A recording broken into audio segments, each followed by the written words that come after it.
Hello guys, നമ്മളിത് കോഴിക്കോട് ബീച്ചിലെത്തിയിരിക്കുന്നു. സമയം 1:30-2 മണിയായിരിക്കുന്നു. നല്ല വെയിലായിരുന്നു. ഞാൻ, അളിയൻ, മണി ഞങ്ങളിത് അവിടെ മൊത്തം കറങ്ങിക്കൊണ്ടിരിക്കുന്നു. പെരുന്നാളായ കാരണം നല്ല തിരക്കായിരുന്നു ഗൈസ്.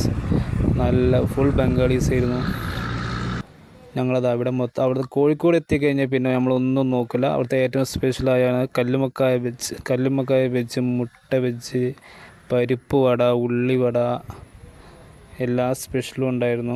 ഞങ്ങൾ അവിടെ കോഴിക്കോടായ കാരണം ഞങ്ങൾ അവിടുത്തെ ഏറ്റവും സ്പെഷ്യലായ കല്ലുമ്മക്കായ ബീച്ച് അതൊന്ന് ട്രൈ ചെയ്ത് നോക്കി. ഞാൻ അളിയനും മണിയും 2 എടുത്തു. മണിക്ക് വേണ്ടാന്ന് പറഞ്ഞു, ഞങ്ങൾ 2 എടുത്തു.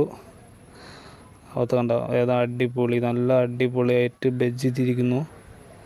കണ്ട അടിപൊളി സൂപ്പർ, നല്ല ടേസ്റ്റായിരുന്നു. കല്ലുമ്മക്കായുടെ നല്ല ഫ്ലേവർ. അത് കഴിഞ്ഞതാണ് ഞങ്ങൾ വീണ്ടും നടന്നുകൊണ്ടിരിക്കുകയാണ് ഗൈസ്. ഞങ്ങൾ നടന്ന് നല്ല വെയിലൊക്കെ കൊണ്ട് ആകെ ക്ഷീണിച്ചു. എല്ലാവരും ക്ഷീണിതനായി. നല്ലൊരു കിക്ക് എഴുന്നത് അടിപൊളി. പിന്നെയും ഞങ്ങൾ നടന്നു പോയപ്പോൾ ഞാൻ കല്ലുമം തട്ടി ചെറുതൊന്ന് വീഴാൻ പോയി. അടുത്തായിട്ട് ഞങ്ങൾ പേരക്ക കഴിച്ചുകൊണ്ടിരിക്കുന്നു. ഉപ്പിലിട്ട പേരക്ക, നല്ല സുർക്കയുടെ നല്ല സ്മെല്ലും നല്ല അടിപൊളി സുർക്കയുടെ നല്ല ഫ്ലേവറുമായ അടിപൊളി പേരക്ക, മസാല കുഴിച്ച് അടിപൊളി, നല്ല ടേസ്റ്റ് ആയിരുന്നു ഗൈസ്. പറയുമ്പോൾ എൻ്റെ നാവിൽ വെള്ളം വരുന്നു.